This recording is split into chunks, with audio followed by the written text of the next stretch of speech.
নিম্নচাপে পরিণত হয়েছে, যেটি ঘূর্ণিঝড় রেমালে রূপান্তরিত হয়ে উপকূলে আঘাত হানতে পারে। পাশাপাশি রয়েছে জলোচ্ছ্বাসের শঙ্কাও। এ নিয়ে আরও জানাতে কক্সবাজার থেকে যুক্ত হয়েছেন সহকর্মী মন্তোষ বেদজ্ঞ।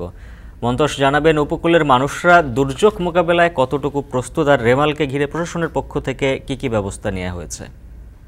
স্বাস্থ্য এবং স্বাদের মধ্যে চমৎকার একটা ব্যালেন্স করে পীর প্রিমিয়াম আয়োডাইজড লবণ। উজ্জ্বল, কক্সবাজারের যে উপকূলীয় এলাকা রয়েছে, বিশেষ করে দ্বীপ উপজেলা রয়েছে দুইটি, মহেশখালী এবং কুতুবদিয়া, এই বিস্তীর্ণ উপকূলে কিন্তু প্রায় ৫ লাখের বেশি মানুষের বসবাস এবং তাদের দুর্যোগের সময় তাদের আশ্রয় দেওয়ার জন্য কিন্তু ৫৭৫টি মতো আশ্রয় কেন্দ্র রয়েছে এবং সেখানে প্রতিবারই আমরা দেখি যে যখন দুর্যোগ পরিস্থিতি তৈরি হয় তখন আসলে সেখানে মানুষের আশ্রয়ের ব্যবস্থা করা হয়। এবং এখন পর্যন্ত আমি আজকে সকালে জেলা প্রশাসনের কর্মকর্তাদের সাথে কথা বলেছি, তারা যেটি বলছেন যে সম্ভাব্য যে ঘূর্ণিঝড় সেটি মোকাবেলায় আসলে এখন পর্যন্ত তাদের কোনো ধরনের সভা অনুষ্ঠিত হয়নি, তবে আজকের মধ্যে সেই সভাটি অনুষ্ঠিত হতে পারে এবং এখানকার এই দুর্যোগ প্রস্তুতির যাতে সাথে যারা সম্পৃক্ত রয়েছেন, ঘূর্ণিঝড় প্রস্তুতি কর্মসূচির সদস্যরা রয়েছেন, এছাড়া অন্যান্য যে স্বেচ্ছাসেবকরা রয়েছেন, প্রশাসনের কর্মকর্তারা রয়েছেন, তাদের সবার সাথে আসলে বৈঠকটি হবে এবং ঘূর্ণিঝড় প্রস্তুতির বিষয়ে যে সিদ্ধান্ত সেটি কিন্তু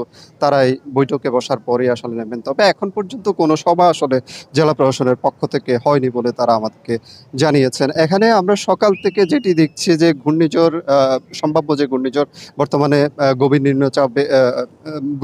নিম্নচাপটি তৈরি হয়েছে, সেটির প্রভাব কিন্তু কক্সবাজারে খুব বেশি পড়েনি। এখন পর্যন্ত আমরা দেখছি যে সকাল থেকে আসলে সাগর অনেকটা বিক্ষুব্ধ রয়েছে, বড় বড় ঢেউ কিন্তু আছড়ে পড়ছে উপকূলে এবং আমরা দেখছি যে এরপরও কিন্তু পর্যটকরা এখানে রয়েছেন, তারা এখানে সমুদ্র স্নানে মেতেছেন অনেকে।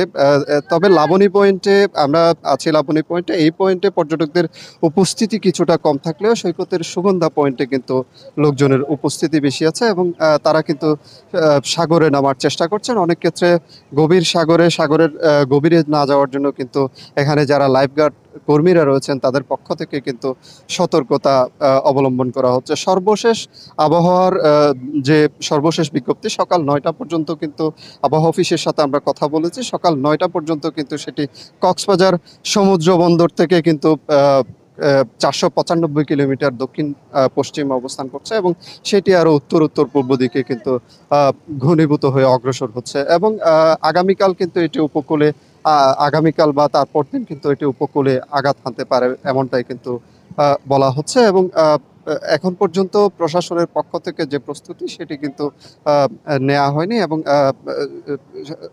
আজকের মধ্যেই কিন্তু বৈঠকের মাধ্যমে কিন্তু সেই প্রস্তুতিটি নেওয়া হবে বলে জেলা প্রশাসনের কর্মকর্তারা আমাদেরকে জানিয়েছেন এবং তারা যেটি বলছেন যে তাদের আসলে পর্যাপ্ত শুকনো খাবার এবং অন্যান্য যে সামগ্রী সেগুলো মজুদ রয়েছে এবং ৪৭৫টি যে আশ্রয় কেন্দ্র রয়েছে সেগুলোও কিন্তু প্রস্তুত রয়েছে।